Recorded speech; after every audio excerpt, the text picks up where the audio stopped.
Showtime. It's about that time. Let's go. You're right where you need to be. This is GCOM Radio. Hardest radio station on the planet. Yeah. Powered by Lyfeblood.com. We certified. And hosted by Nova Phoenix. Give them that flavor.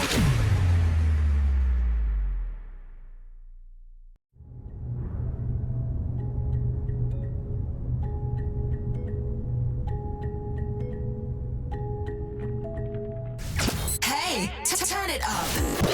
GCOM Radio on iHeartRadio.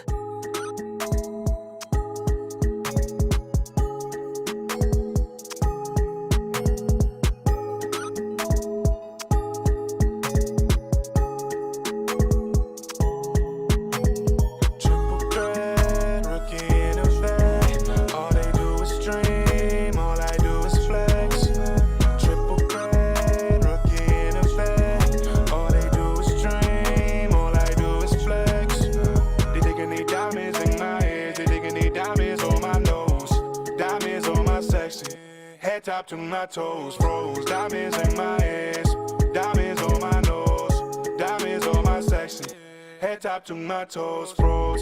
I was out here getting it, D-Vex big up, whole hood big up, South PK big up, I 50 sit-ups, now I can freeze like a stick up, I keep getting prettier, nah, triple threat, rookie in a vet, all they do is dream, all I do is flex.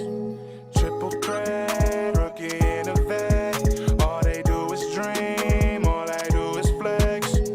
They digging these diamonds in my head, they digging these diamonds on my nose, diamonds on my section, head top to my toes, froze. Diamonds in my ass, diamonds on my nose, diamonds on my section, head top to my toes, froze. I was out here getting it, D-Vex big up, whole hood big up, South PK big up. Put it high, 50 sit-ups. Now I can freeze like a stick up. Put it high, keep getting prettier. Nah. Triple threat, rookie in a vet. All they do is dream, all I do is flex. Triple threat, rookie in a vet. All they do is dream, all I do is flex.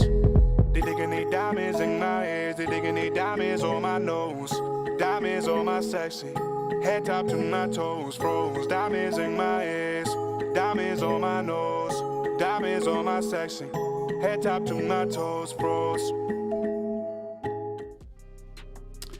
Yes, you just heard Oakley Black with that song Froze.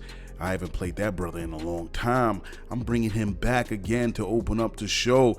Yes, I am your host, Nova Phoenix, on GCOM Radio, on iHeartRadio, and we are back once again for this week, giving you some more good vibes, some more good energy, and just a little bit of talks as I do every week.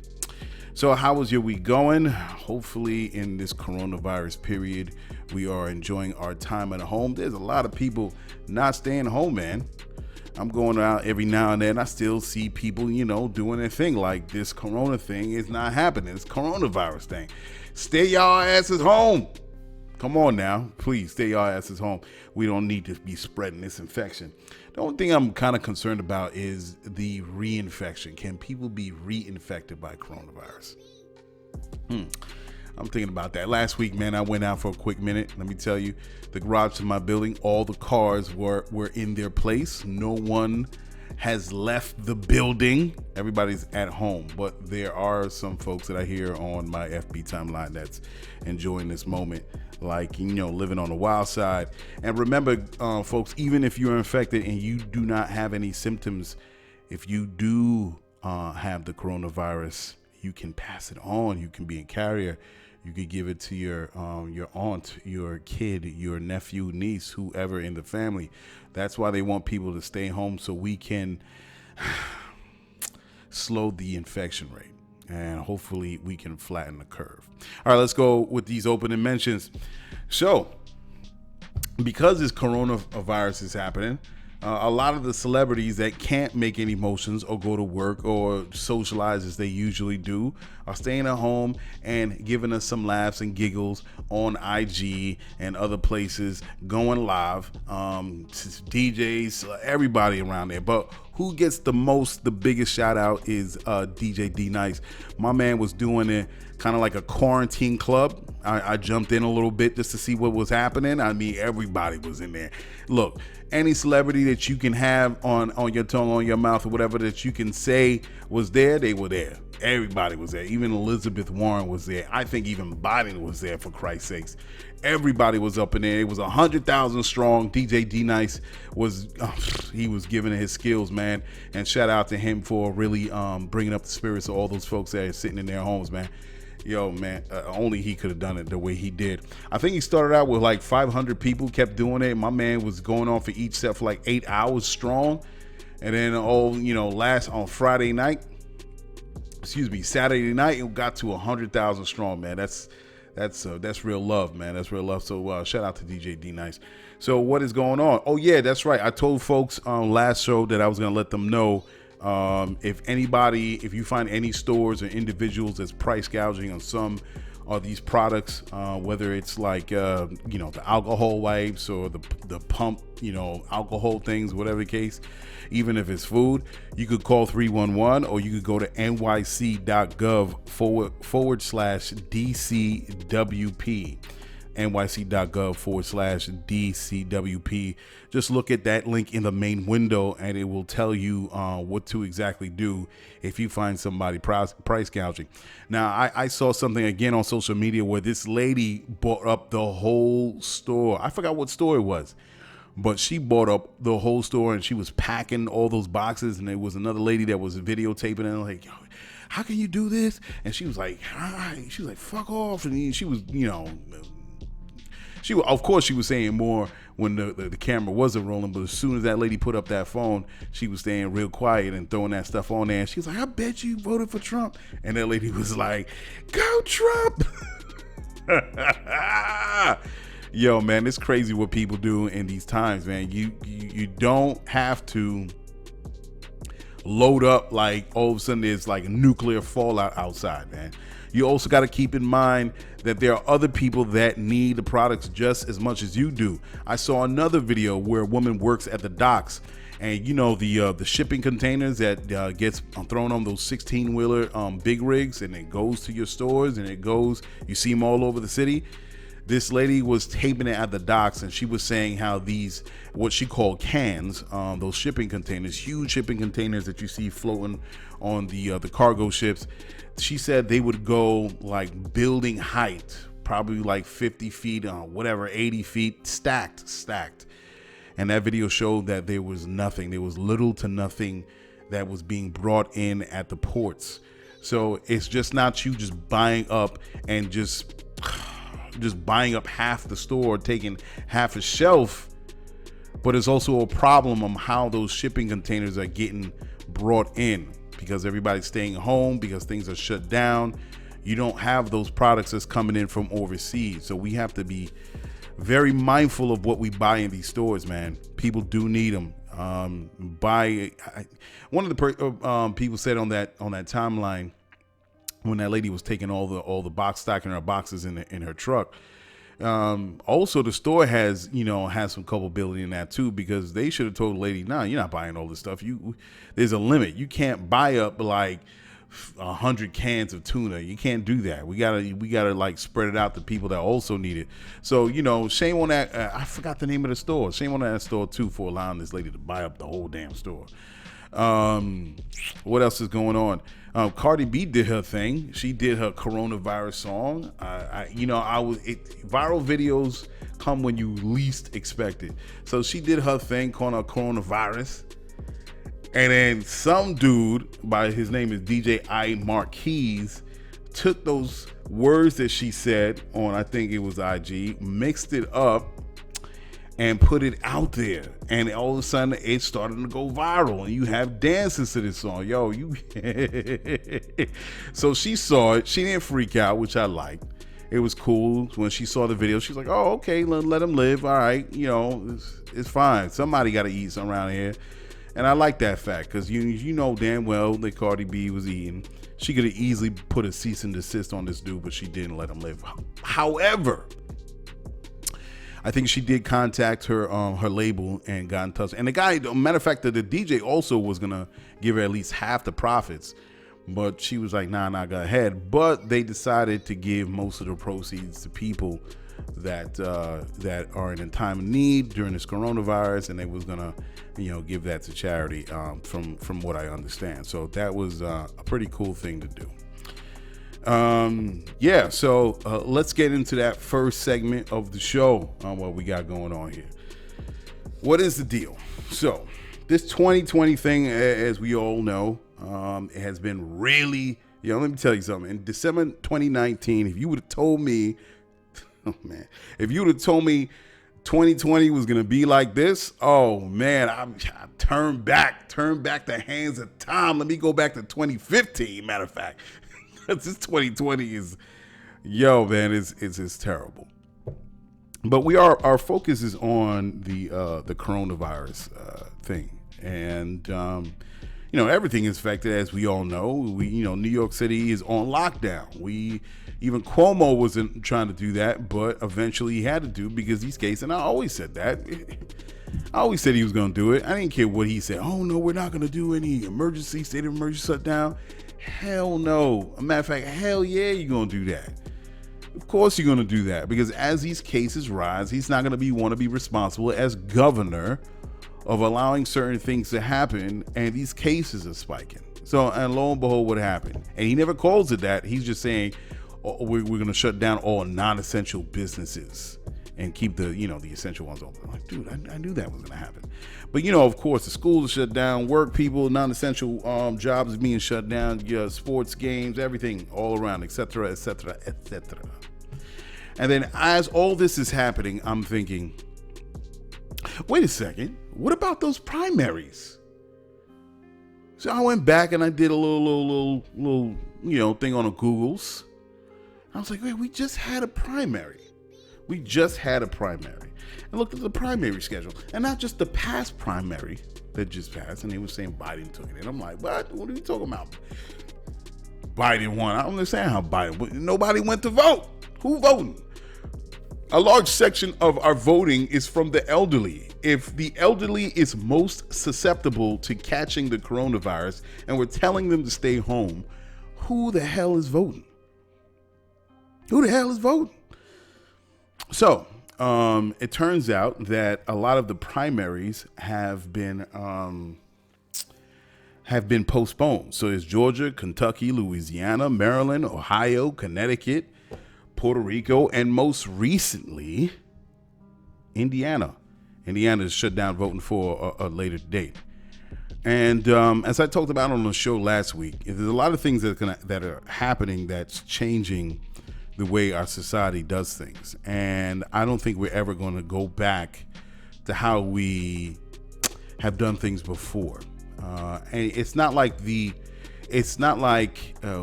didn't have the means of doing it in a 21st century way, of course, online and other methods. But you know how human beings are stuck in habit, and they're like, we don't want to do that. There's too much problem. So the human will is not there to kind of push things forward. But we all know when it comes to things like the coronavirus that has such a profound impact on the way humans interact, there are things that are going to come into play. Now we're going to revisit and go back to the drawing board on. And it's like, okay, well, we don't want to do that, but I guess we could do that now.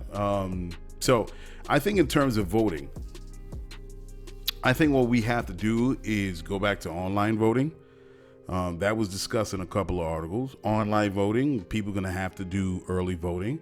And there are a lot of issues with online voting. There's a lot of issues with these digital voting machines. But I found that there were some voting machines that were foolproof. And I forgot who was talking about it, and I could really, bring it up in the next week's show. But it was like a real brief thing. That's why I don't remember it. But this guy was saying, no, we can figure out how we can make foolproof voting machines that are digital, and we can make sure that these the choices that people make are not switched. How people can vote for Biden, all of a sudden it switches to, Bloomberg. There are ways to make it foolproof. And that was it. It just disappeared. But because of the coronavirus, we should go back to online voting or using these digital machines.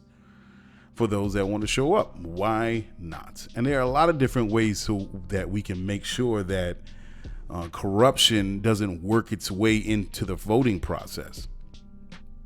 Or people could do their mail-in votes. I mean, the military, they do it when they're overseas. They mail in their votes. We should do that. Why not? I would do it. Of course I would. If I can mail it in like a week early so everybody gets it, sure. And maybe because of that, instead of having one election day, how about we just have it an election week or an election month? All right. So we can really tabulate all of these votes that come in. Because I never understood, even back then, why do we have election day as election day? And all of these districts, all of these precincts have to stay up in the wee hours of the morning, right up, matter of fact, into the next day, counting the very last ballot. I don't understand why we have it. Everything has to be tabulated in one day or in like 18 hours or 20 hours. How come it can't be just for the week? And then the other thing that I found out is there are a whole lot of votes that don't get counted. I'm talking about like 1,000 votes, 2,000, 4,000 votes. It's crazy that they just pop up and they were never counted. What's going on? Why are we putting pressure on this voting process? Expand it. Do it in 2 weeks. Why not? Do it in 2 weeks. Do it in a month so everybody can be counted. And we could also do it online, especially for the elderly that can't walk, that can still vote. They should be able to do it online. We can make it easy. We can make it foolproof as well. Why not? Because right now, everything has been pushed to the side. And some of these primaries are getting pushed like 2-3 weeks ahead of time. And let's go all the way to November. Let's say we're still in this state of hibernation as far as quarantining ourselves. And November comes around 2020, and people don't want to go outside. One thing better than, of course, and I have to stick with it, mail in is also an option, but what's wrong with the convenience of just doing a click? We can figure out a way to make it foolproof. And if people get receipts, they give it in, have barcodes on these receipts when they vote online. People can see, you can scan it in to make sure people's, there's a myriad of different ways where you can do this. But I'm telling you, we're not turning back. I tell you that. We're not turning back to how we used to do it, where everybody is crowding around in a precinct doing votes and you got to wait online, and it's madness. It's madness. It's madness. When you think about it, when we actually start stepping into this new way of voting, we're going to look back on it. We're going to say, what? Why were we doing that? We understood it in 1920s and 1890, but in 2018, 2019, 2016, 2012, people were still lining up to vote. Yeah, man, we got to do something different with this voting thing, man. Definitely we got to figure things out with this voting thing, especially in this Corona time period that we're in the midst of right now. So, yeah. So let's go into Did I hit every point that I want even? Did I even talk about?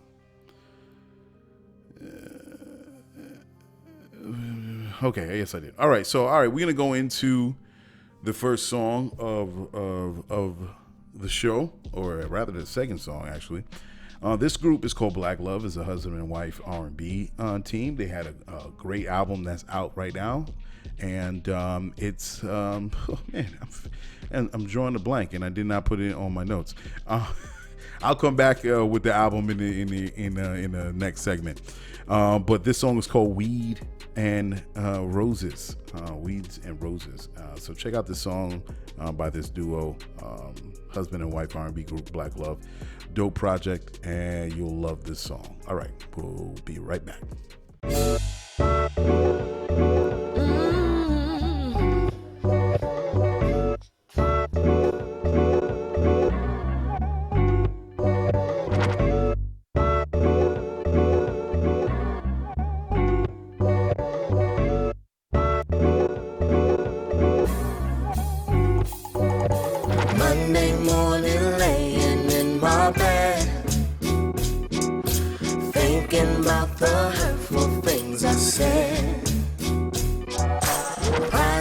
believe, therefore I'm misled.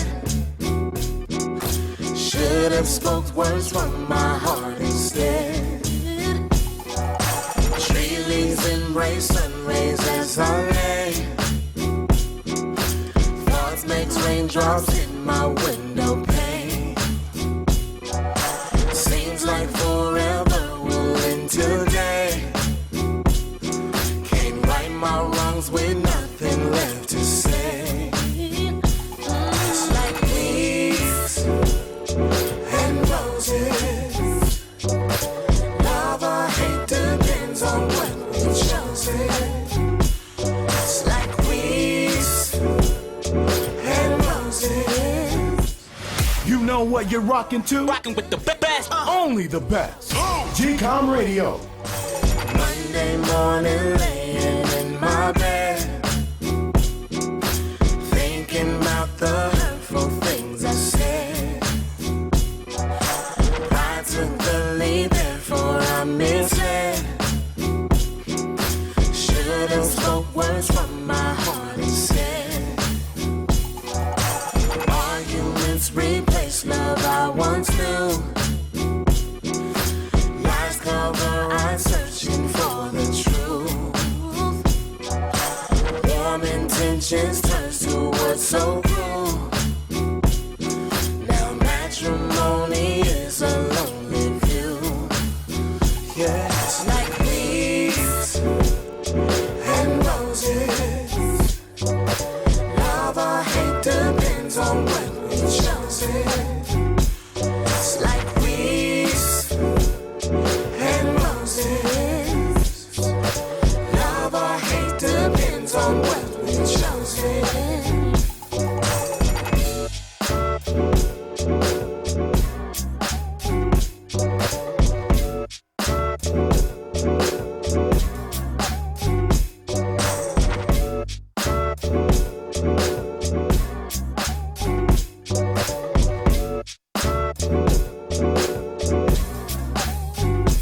It's like weeds and roses.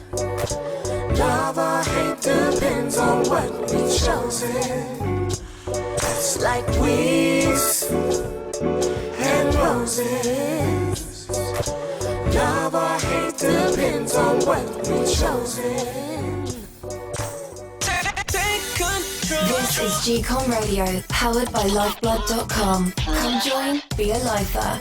Practice dollar power and build financial independence. Yeah, that was BlacLuve with their song Weeds and Roses off of their self-titled album, BlacLuve. So go ahead and check those folks out on iTunes and other music streaming platforms and support good music. All right, so we're going to go into the second segment of the show, but before we do, as always, we have to go into business of the week. Let's check out this brother. All right. Ladies and gentlemen, Bringing you the business of the week and its innovative founders. It's what you've been waiting for. Joshua Leonard, an artist with an eye for color and characters, along with his need to think of the many underrepresented kids in the animation business. Born to military parents, he discovered his love early for animation. His story is made for TV because of the struggle of him becoming homeless after Hurricane Katrina to graduating with a 4.0 GPA. Now he has developed a cartoon family called Team Supreme, that each kid has disabilities but yet overcomes their disadvantages by playing on their strengths as superheroes. Mr. Leonard has had a few interviews in the past highlighting his skill as an animator on media companies like A+ and Attention. Now he plans to continue his passion working with other animation companies like Nickelodeon to showcasing his many creations on IG that one day will stand tall on the big and small screen. Lyfeblood.com would like to salute Joshua Leonard for making headway as a skilled animator and building a world of unique characters that young disabled people can aspire to be right from their couch. Go to joshualeonardart.com for more info. Oh yeah, man, we're back again. We're gonna get this rolling for the second segment.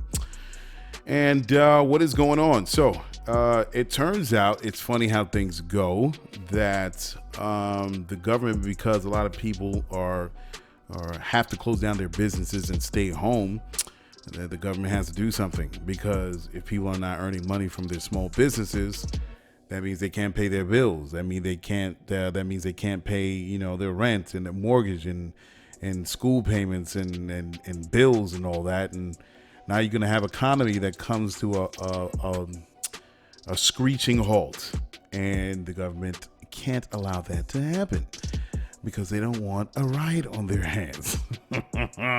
They don't want people to be storming the castle. So what Trump administration proposes is a one-time payment of $1,000. That's initially what was being said. A one-time payment just to help people pay the bills and So I guess that was just to throw out there to see how that chum was going to be chewed up by the folks in the deep waters. And I don't think that went too well, because who can really survive off a one-time payment of $1,000? So then the latest thing that I heard was based on how much you made. And of course, this is going to be an ever-changing topic as the days go by and the weeks go by and all that stuff. So they're saying if you make, I think, over $100,000, you'll get, I think, $2,000. And if you make under $100,000, then you'll get $4,000. And then for each child, it's either going to be like $500 or $1,000 in the home. That's going to be a one-time payment. I think they're continuing to say that.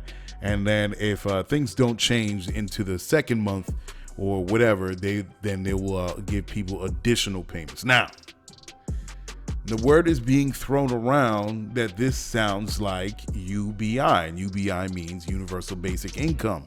One of the things that one of the Democratic runners was saying that was his hook, that was his main thing.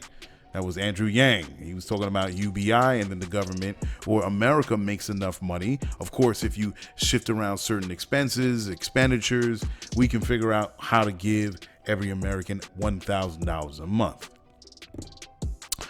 Sounds eerily similar to what Andrew Yang was saying, don't you think? Yeah, man. It's funny what Republicans will scoff at or will, step on until the shit hits the fan, and all of a sudden they say, wait a second, maybe we should kind of consider that. Put it back on on the drawing table. Let's think about that, because, we got to come on, because everybody's really staring at the government like, okay, so now what you going to do? You told us to stay home. What's next? What's next? What's next is this money. Now, let's see what happens. Now, of course, you're going to have some people in Congress. I don't remember the particular politicians that they're against it. And, they're not so sure if it should go down like that. Oh, it should be, because if you could give $1.5 trillion to the market and prop that up and make sure they come out squeaky clean on the other end of this clusterfuck, I'm sure you could do something for the American people, because they're staying at home. Of course, all from the people from all those non-essential jobs. What are we going to do here? So, and this was even a thing. Look, the coronavirus is pretty much putting things back on the table as far as what the people are talking about. Those arguments about universal health care, universal basic income, how we're going to work, how we're going to get. It's really all these things that have been talked about for decades. From one generation to the next, all of a sudden, it's putting it back front and center. Now, let me tell you something. This has always been a topic before, because as Andrew Yang says, there's going to be a coming wave where we're going to be dealing with automation and artificial intelligence, and certain jobs are just not coming back. The technology is moving so fast where a lot of jobs are being eliminated. And of course, he proposed universal basic income. Now it is front and center from conservatives to think about something. It's a cousin to it. It's not exactly that. They're just doing this right now in this emergency situation. But definitely, again, like I said, this is going to be front and center as the months go by, and people are going to be like, certain things you're not going to turn back from, like voting. Because once people start voting online or mail-in votes or extend the voting day to voting week or however it can, however it's going to transform, whatever it's going to transform into, you're not going to go back. The genie is out the bottle. It's been done. People are going to say, well, how come we haven't been doing that all this while? It's so convenient. It's the same thing with this thing. Once people get a small taste of this, I guarantee you, Republicans, Democrats, conservatives, liberals, everybody is going to be on the same page. Well, maybe. How come we can't just keep doing that? You know what I'm saying? Apart from unemployment insurance, they're going to really think about making this the main thing and make it standard. And I think it's something that we always have to think about because it is true what Andrew, the Yang Gang, the whole team was talking about. Amazon is gobbling up businesses crazily in New York and a lot of places where they have their feet on the ground. And we're dealing with automation. And let me tell you, one thing that's going to come into play because of the coronavirus is automating trucking. Automating the ports. Guaranteed somebody's going to come up, we don't have to put our people at risk, but we can still keep the market going. And let's automate this. I'm telling you, there's going to be a whole lot of innovations going to be coming out of this. Guaranteed. But as far as UBI, maybe it's something we can do. Certain people, as we know, are not coming back to certain jobs. They're not coming back to certain jobs. Certain jobs will not come back. Certain others will, because of the technological advancement we're making in this internet age, of course. But I don't think it's going to totally replace person for person in this new age that we're stepping into. Now, I've seen a lot of articles and information talking about people, small business owners getting loans, to help them in this time of crisis. This unfortunate, this terrible thing that's upon us, this dark cloud that's over our heads. They'll be willing to give loans to small business owners to kind of smooth things over. And I got to thinking, do we really need that, really? Do we really need more loans? Do we really need more loans to jumpstart the economy from what we're going through right now? I don't think we need more loans, because think about it. If you're a small business owner, and I've spoken to a lot of small business owners, they already have debt, just like everybody else. We already have debt. We have debt from payroll. We have debt from buying equipment.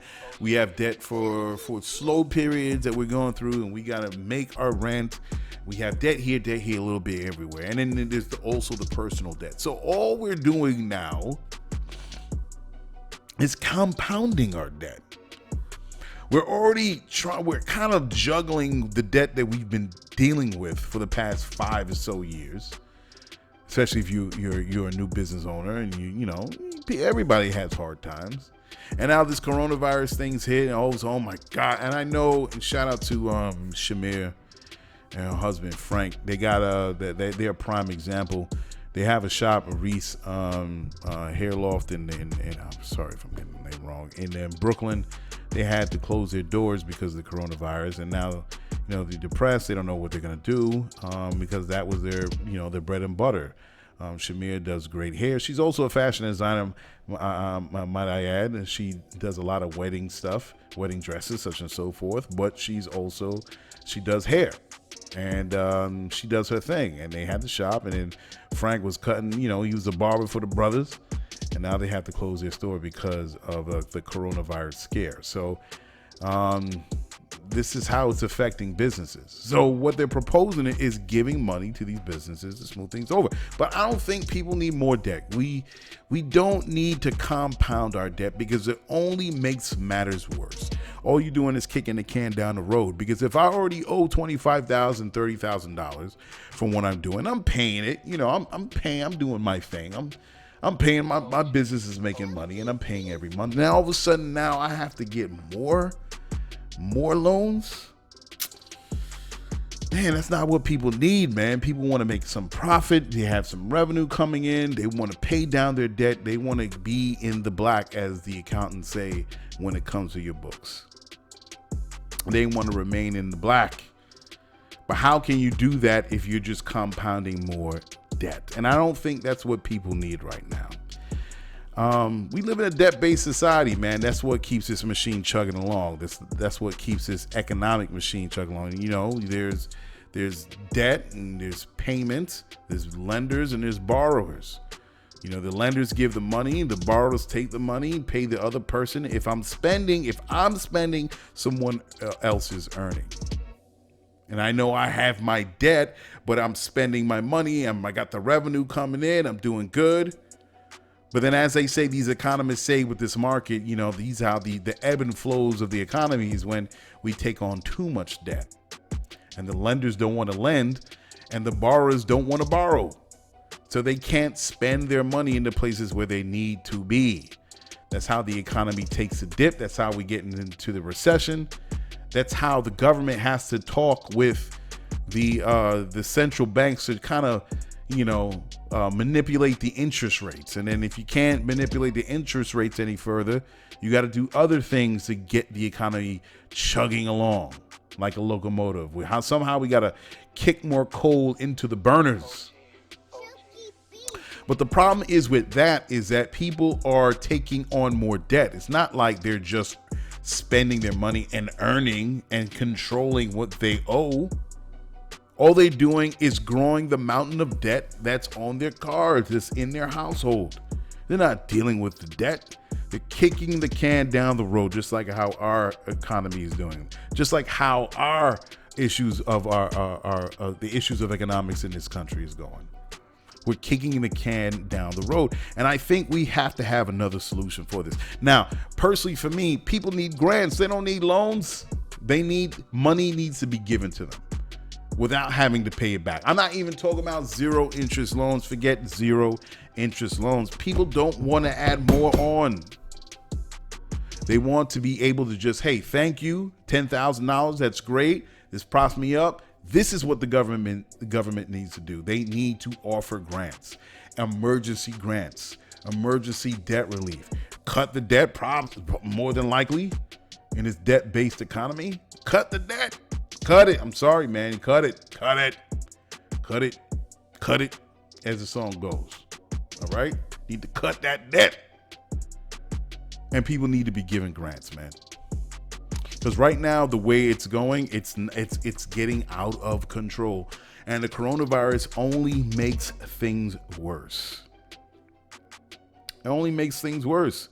Man, I already have my house. I already have my cars. I already got to deal with student loan debt. I already got to take my kid to school.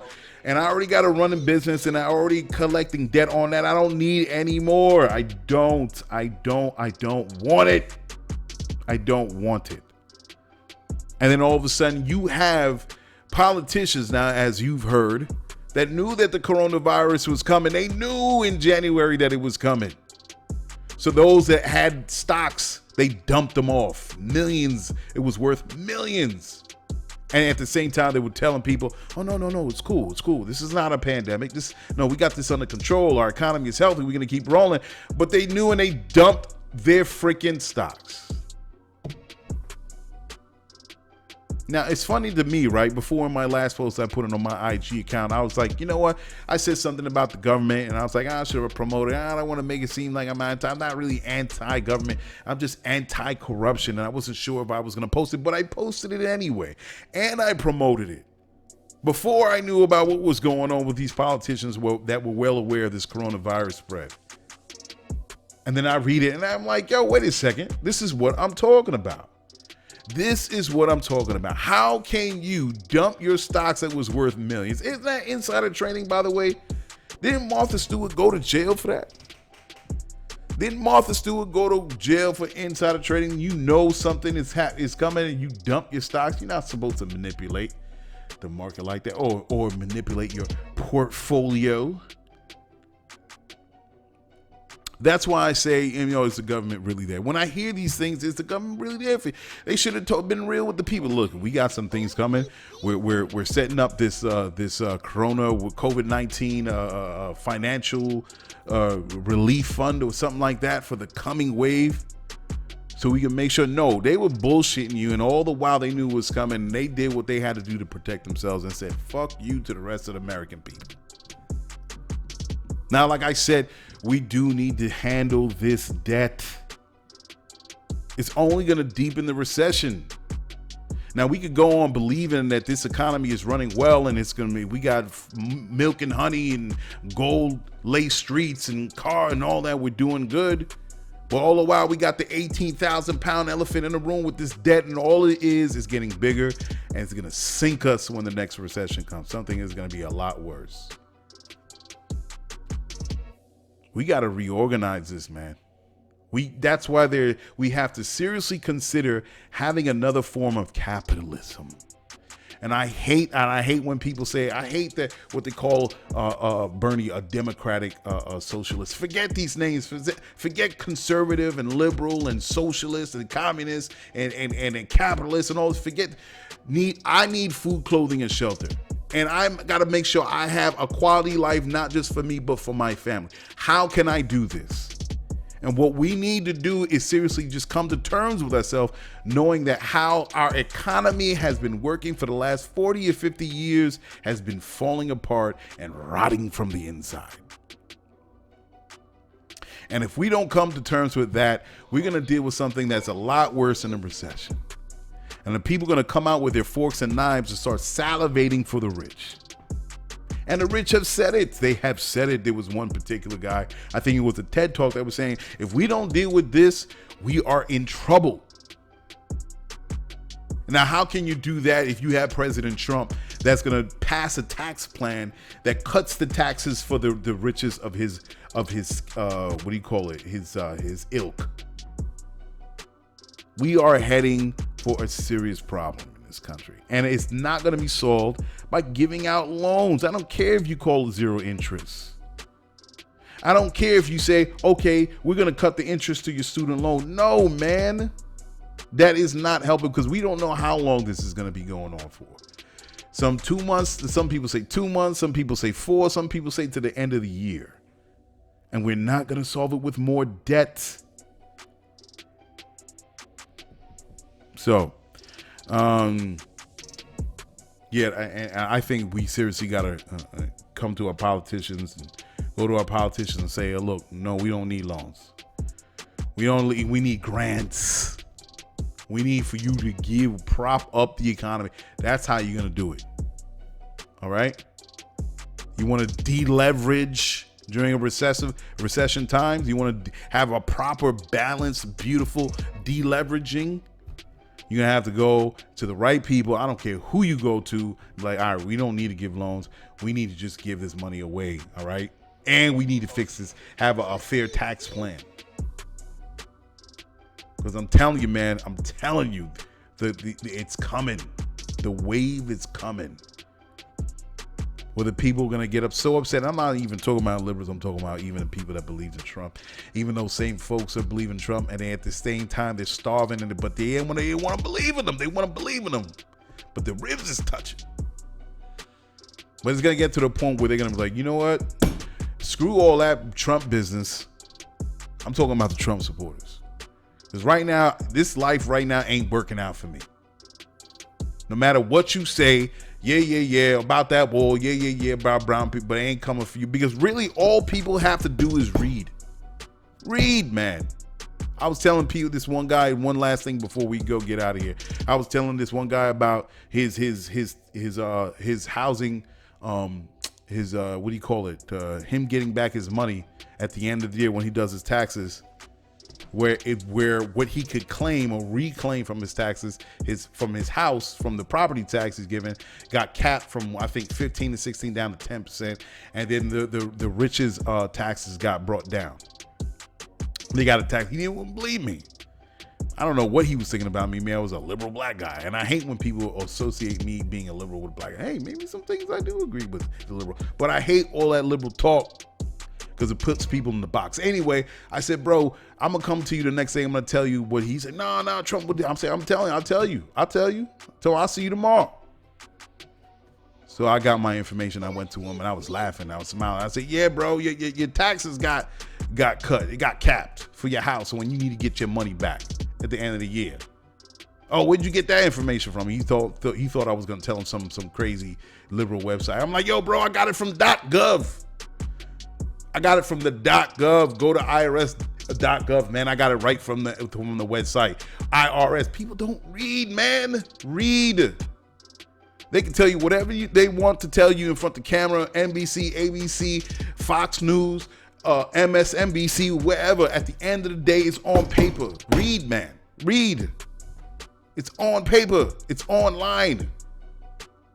I don't care if you like Trump or not. Go and read and see how you getting fucked. Okay. All right, so we're going to go into the next few songs. All right, we're going to get into Nadia with Boomerang. I think she's out in L.A., and I'll come with that answer a little later. But Boomerang, I love that song. It was a beautiful song. And following up right behind is Lege, Kale.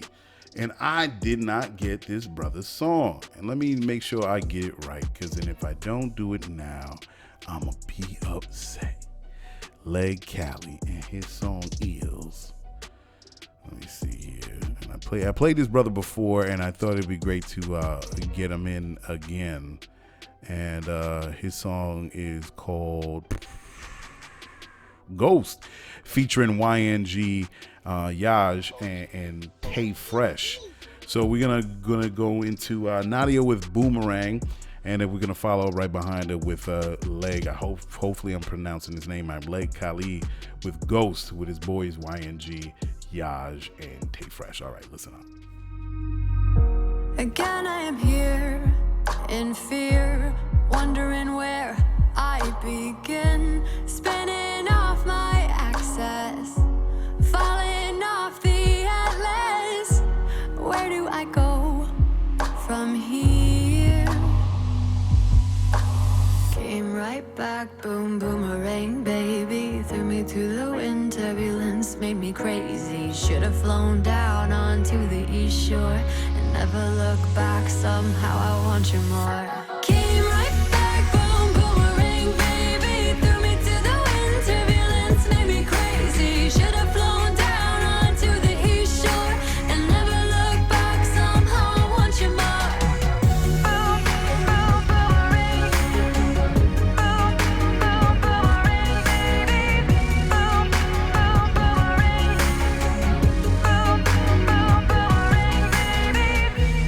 Gotta stop landing where I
the world.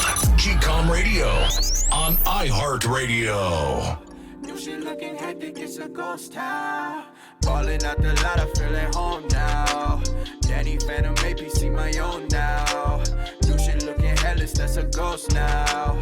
Diamonds on my wrist, that shit look snowed out. I do it for my city, for my hometown. I do it for my city, for my hometown. I do it for my city, for my hometown. I do it for my city, for my hometown. I just living life, your shit too awesome. Pull up and I'm feeling like I'm Austin. I just get the power like a shotgun. Feeling like I'm static when I roll it. I'm just not Midas when I glow. Something out of nothing that's the goal. I'm just feeling like a young goat.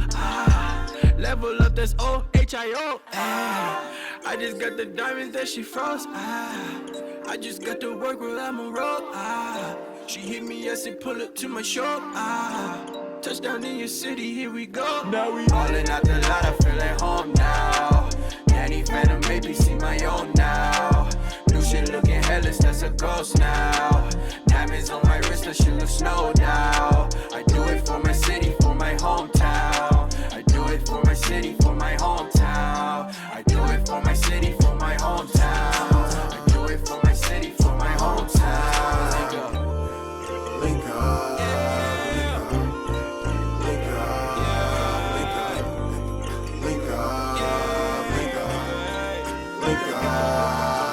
I can't fall in love, so I went ghost like I'm Casper. I just read a text and hit her back the morning after. Heart so cold, froze over like Alaska. My wrist on ice age, that's a natural disaster. These niggas, they be actors, tired of all the acting. Lil' shawty popped up on a nigga like acne. Now she riding on it like she sitting in the backseat. Turn nothing into something, you would think a nigga magic. Falling out the lot, I feel at home now. Danny Phantom, maybe see my own now. New shit looking hellish, that's a ghost now.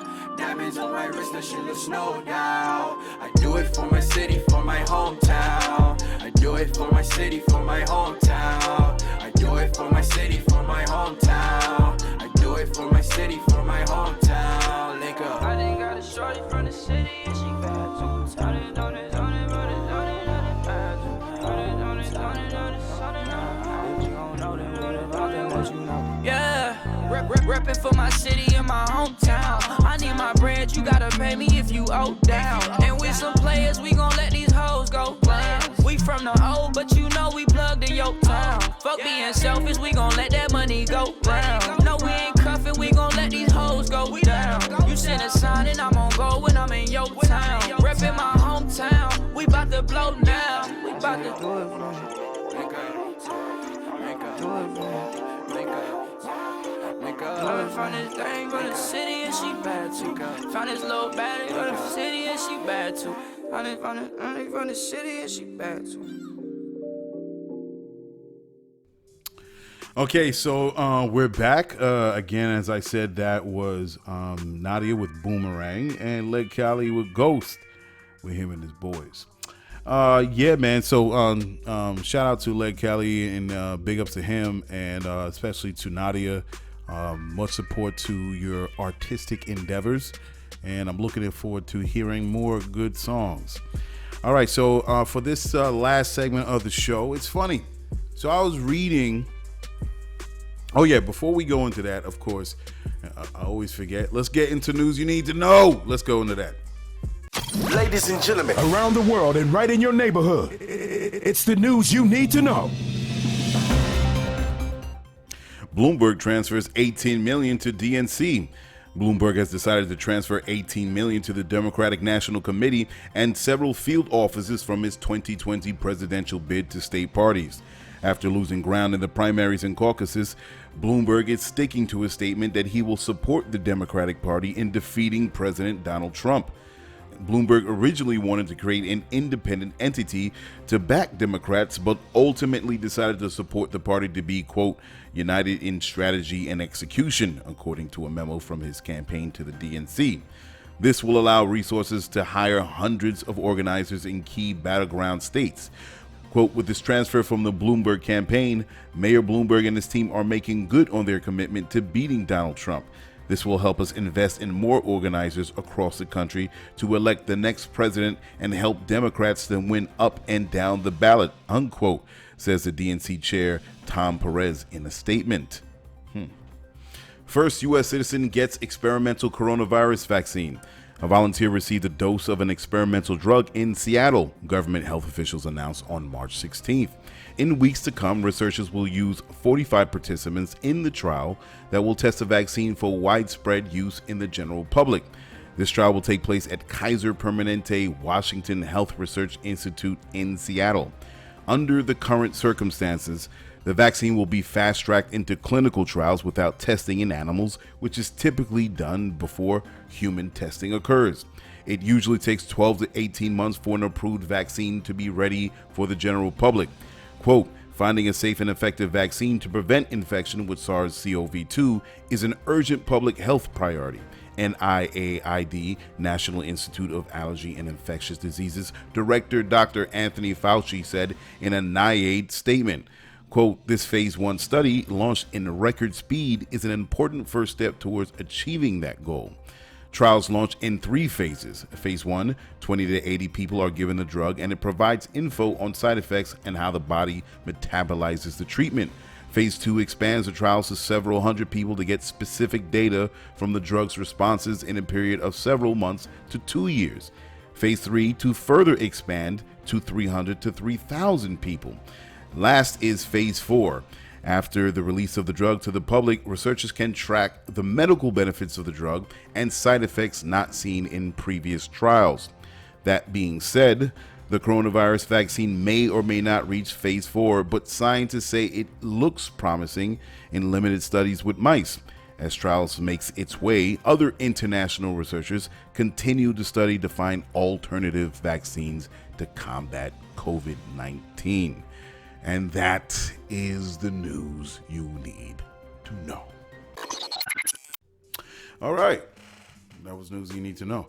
So, as I was saying, they're going into this third segment. So, I was doing some reading online, and I saw, interesting when it comes to sustainable energy. Lyfeblood is all for sustainable energy. I am all for sustainable energy. I'm not for fracking. I'm not for oil. There was a conversation about oil. Oil is the lowest as it's been, along with what's happening with this coronavirus thing. Obviously, and I didn't read up on a lot of it, but I was having this conversation, overheard this conversation about oil, and I was throwing in my 2 cents every now and then. That, Saudis and America is having some sort of beef or something like that, and they're manipulating the oil market. And the barrels of oil, or the value of the barrel of oil, has been the lowest it has been in a long time. I think it's like $25 a barrel or something. Let me see what the barrel of oil now. Price to a barrel of oil today. Let's see here. What is the current price for the barrel of oil? They're saying crude is at $32.58. Natural gas is $1.64. Is that right?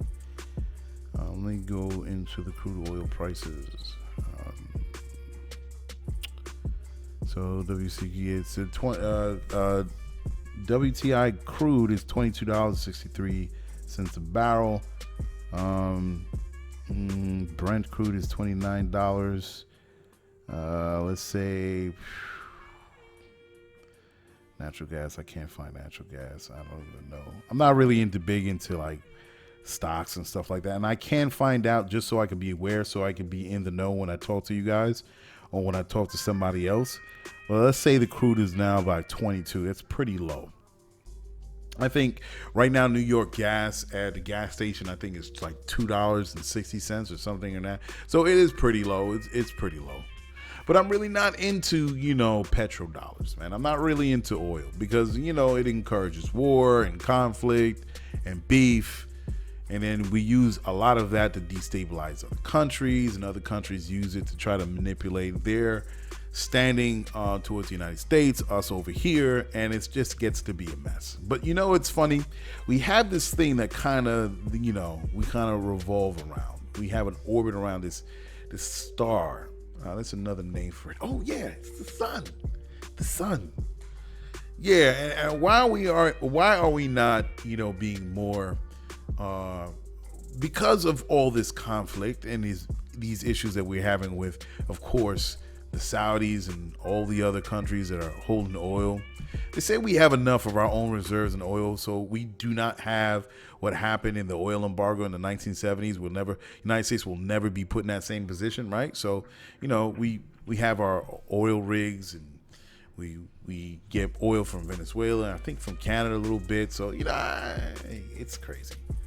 But why are we not, because of this, kind of being at the head of the table, at the head of the curve, or at the seat of the head of the table when it comes to sustainable energy? I think personally, understand, and it's not even personal. We all know why. Because you cannot control the sun. You can control oil, but you cannot control how much light the sun gives out and how much we can receive and convert that to electrical energy. We don't want to get into that business. You can't control scarcity. You can't control the flow of it, because scarcity is what controls the price. When we say something's scarce, it's like, oh, we could drop up the price. But when something is in abundance, you can't. So you've got 1,000 apples surrounding you, right? You're not going to care about, you can't sell somebody $100 apple if they could just get apples on it. You have to make it scarce. Look, there's only 10 apples of this one specific breed of apple. It's called honey dip apple. You can't get it nowhere else. You can get that apple. There's a lot over there, but you can't get this one. So I got to sell you this apple for $100 an apple, $1,000 a barrel. If you want this apple, it tastes real good. It tastes real good. You can't get it nowhere else. So, I think people have become knowledgeable enough that you can't pull the okie doke on them the same way that you've done.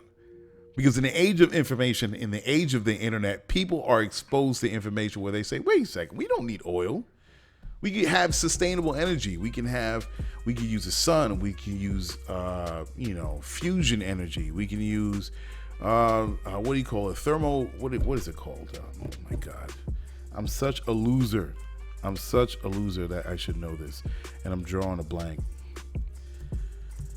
Whether sustainable energy types. And I should know this all the time. For some reason, I tell you folks, it's that ginkgo, it's that memory, that ginkgo biloba I need to take more of. So there's all types of sustainable energies, right? Wind, water. I can't think of the other one. The wave. I can't think of it. You know what I'm talking about. So there are a lot of different methods or different sources of sustainable energy. So my thing is, why are we even messing with oil? But you can't control it. You can't say it's scarce like they do with diamonds. You can't do that. People are too knowledgeable on it. Apparently not me, because I can't name them. But yeah, but it's this other funny thing that I just found out. This guy, Bloombox Energy, that created Bloombox Energy. And I was like, yo, what is this? Bloombox Energy. Bloombox Energy, or what he calls Bloom Energy Server. So this company was created by K.R. Sidrar. He makes like a box of energies almost. But think of like the Tesla battery, but it's I want to say it's not cylindrical, but it's like an oval shaped box around. I can't think of the freaking shape that I want to tell you.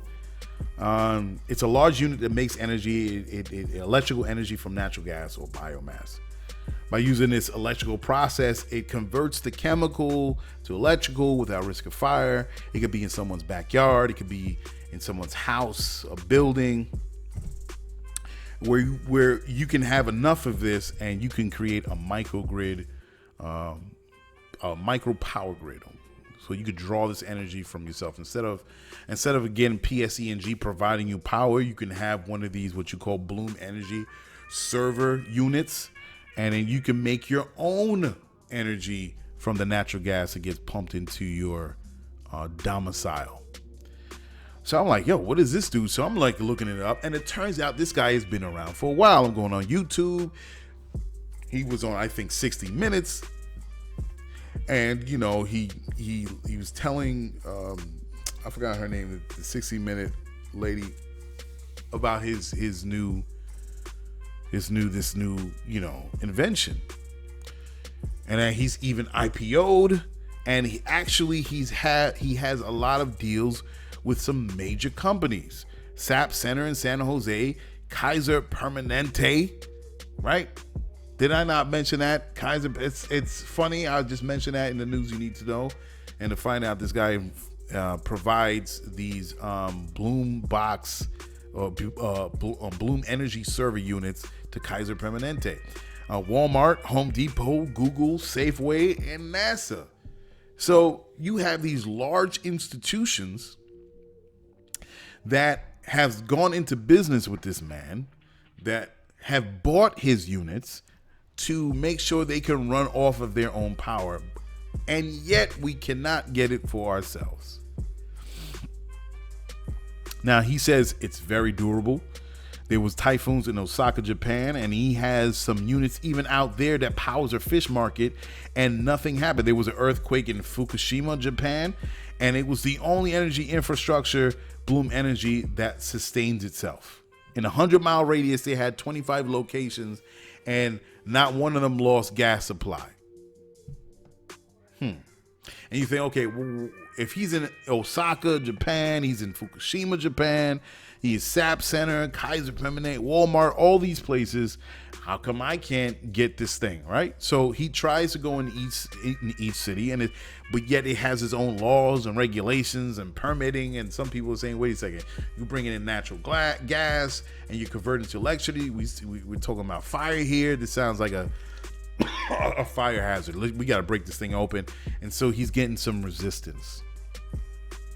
He's getting money. He has some lenders. He has some big names on the board, but he can't break into the market, or the housing market.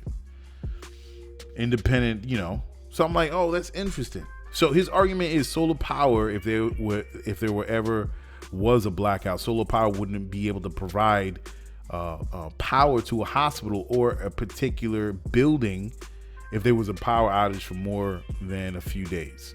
And this is where his product or his invention comes into play. I'm like, okay, cool. You know, that makes sense.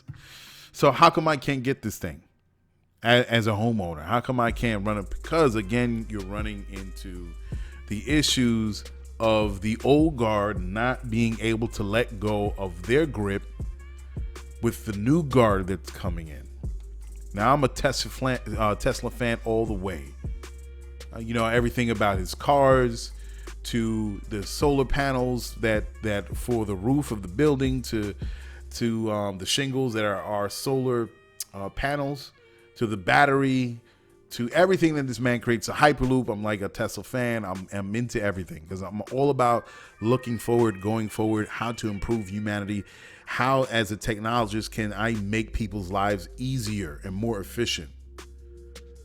Because our power grid is archaic.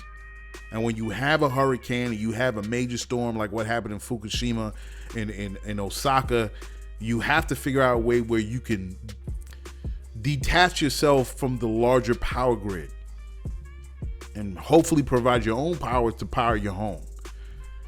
I never understood it, even when there was hurricanes or in what do you call it, Tornado Alley, whatever, somewhere in the Midwest, in Louisiana and Kentucky, people keep on building homes in the same place where tornadoes are prevalent. Excuse me, my throat is dry. And I'm like, if these tornadoes are prevalent in this area, why do you keep on building the same type of house?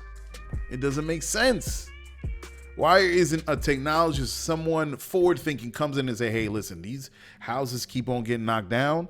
Here's a better house as far as the shape is concerned, which it will stand the test of the high winds of these tornadoes. So now you don't have to keep on rebuilding, right? Because I've seen something like that online where they say, okay, how about we build a house like this that can withstand, just like how they build high rises that can withstand earthquakes, like they would get in, of course, Japan. And all it'll do is it'll sway and distribute that energy, dissipate it, to keep the building from breaking apart. If we could take that same technology and put it into people's private homes, maybe don't have to keep on rebuilding it.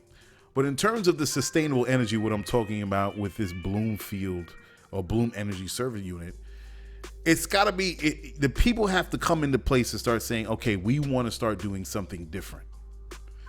Because we don't like how much we're paying. Now, it could be cheaper with it. I didn't even get that far with this Bloom Box Energy with the owner KR Sidra. What would it cost for a 4-bedroom, 3-bedroom home to have one of these things in its backyard? But these are the things that I want when I become a homeowner. And we have to be able to decouple ourselves from the old ways. Remember when the old ways happened? As I said before on a previous show, with Henry T. Ford, when he made that first car, that first motorized car. Imagine the guy that made the slickest buggy for the horses. And he said, man, this is going to be the hottest thing on the market. And then all of a sudden, he's ready to put it in the market, and this young whippersnapper named Henry T. Ford comes with a car and says, hey, well, this is a motorized car. You don't need horses. Imagine how that guy felt. Right? Imagine how he felt. Man, he's like, fuck, I give it up. All right, I might as well buy me a car myself. What is that? Mark P40? Yeah, okay, I'll jump in that. So imagine that. Out with the old, in with the new. If your company is obsolete in whatever that you create, it's done. It's gone. The new shall come in. We do not have that today. Because you have a company that has amassed so much wealth and have their heels dug into the masses. There is no room. There is no room to innovate. There's no room for innovation from individuals. You can't. This is what's holding us back. It's not that we are holding each other back. The way our society is built today, where the chosen few get the most from the masses, they are holding us back. Us and them. So if this man has a way where people, and it'll be beneficial for places that has crazy storms, especially in the climate change that we have today. Storms are getting even more violent, more energetic. So how can we continue to be on a grid that's archaic? We have lines going all over the place, and we can't even say, okay, well, this is the new reality, right? We might as well try to figure this out instead of using energy from PSE&G and all these other utility companies. We got to figure out how we're gonna keep our lights on during these major storms, right? We got to figure this out, man. We really got to figure this out. And if it's going to come to a head where people are going to say, screw you. Whether it's using the Bloom Box Energy and using a Tesla battery, using the new and improved solar cell, the solar cells will get better. They will get better. Now, I've seen a lot of the old folks saying, oh, it doesn't take in as much energy as they say it does. These solar cells, don't worry. If it does, don't worry. It's going to get better. Somebody's going to think of a better way.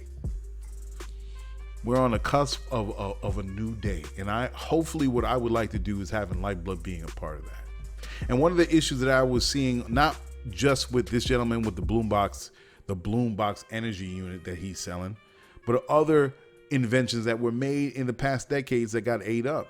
I was listening to Joe Rogan, and this one guy, I forgot the name of the guy he had a guest on, and he had this new type of energy that didn't require from the car, didn't need any moving parts, and I forgot what it was, and didn't need spark plugs and a all the parts that are essential to keep an engine running.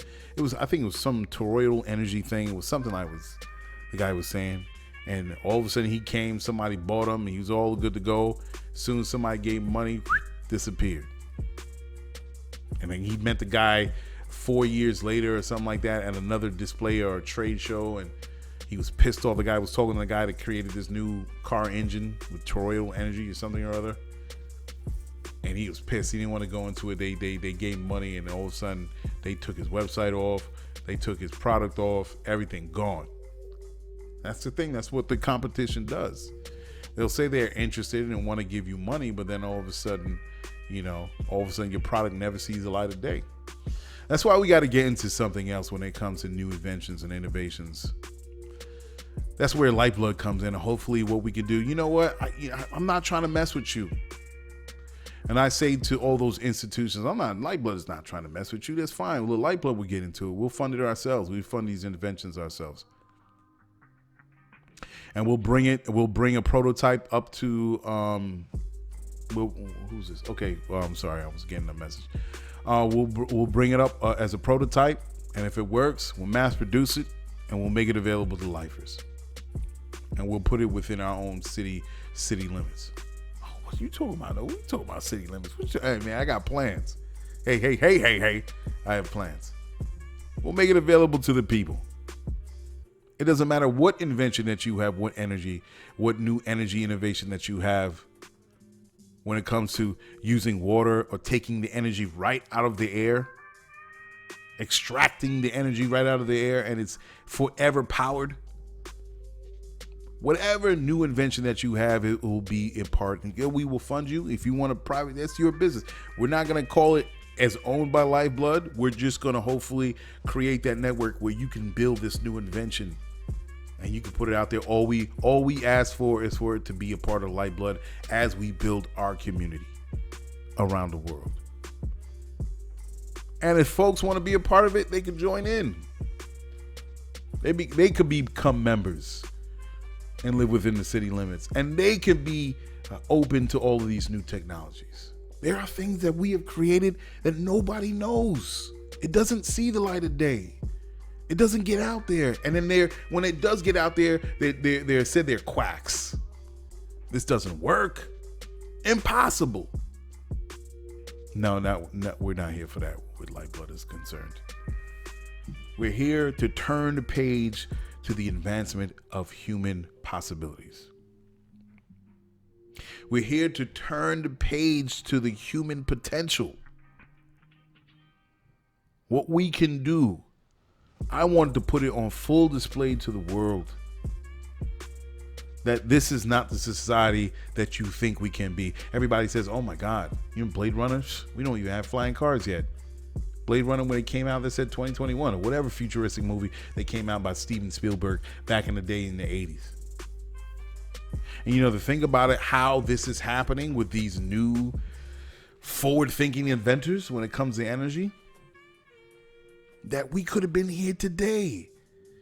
There are things that you can't imagine. We could have had that today. And that's fine. That's cool. What we're here to do is see what we can do. I want to see how far we can push it. What we can do when we're totally uninterrupted. Free to do as what we can as human beings. I don't care where you come from. If you come from Germany, Italy, Africa, South America, I don't care where you come from. Here is where we start to build something new, man. Within the limits, within the potential, the human potential of what we can do on Lyfeblood.com. Could be music, could be art, could be anything you want it to be. Anything you want it to be. I want to see how far we can push it. I want to open the doors, man. I want to blast open those doors and see what we can create. Desalination plants, solar power. Wherever we get wind energy from I can't remember. I'm drawing a blank right now. I'm thinking thermonuclear. I'm not thinking the thermonuclear. I'm thinking of something else. You know what I mean? That's what we're going to do. And we're gonna turn the page to what we're doing as human beings. And it's gonna be another golden era. And we're gonna start it right here at Lyfeblood.com. And we're gonna build it. And it's not gonna be held to any political party, political thought process. Democrat, Republican, liberal, conservative, all that I'm shedding, man. I'm molting that away, man. We're not with that anymore. It's not about that. It's testing how far human beings can be, how far we can take it, and create our own Eden, our own Emerald City. And people gonna gaze at us from afar. They're gonna be like, my God, look what we can do. I didn't know we could do that. Yeah, we can do that. We can do it now. We can do it today. We can do it. All right. So I'm going to get out of here, yo. My name is Nova Phoenix. As always, I thank you for listening to the show again and hearing me babble. I appreciate all the music that I've gotten from artists from yesterday to today. And for the ones that I don't know, I thank you for submitting your music. And I'll see you next week. And folks, stay poised. Think up of things to do in the house while we're going through this dark cloud of the coronavirus. Read a book, watch a documentary, work on your passion, all those things. Even work out, man. Even work out. My wife was working out to. They had this online thing where you could do your aerobics right in the house, stream it. It's going to be a new day, and the things that we're going to do with the online, where people, even though we even did online things anyway, now people are going to be more engaged in that. Oh, we also got to improve our bandwidth with this internet thing, because it goes to show how limited we are even in our internet, man. It's like somebody telling me they got a bus that fits 50 people, and all of a sudden 50 people come along, and the bus guy says, no, really, we only have a capacity of 35. No, bro. We got to also improve our internet, that bandwidth, man. It's terrible. When we all get on there, everything slows down. So anyway, thank you for listening. I'm going to get out of here. I appreciate you guys listening once again. I will see you next week. All right, we out. Check it. You just listened to GCOM Radio, powered by Lyfeblood.com for the global community. We worldwide, baby. See you in the next go round. From right here to your town, we out.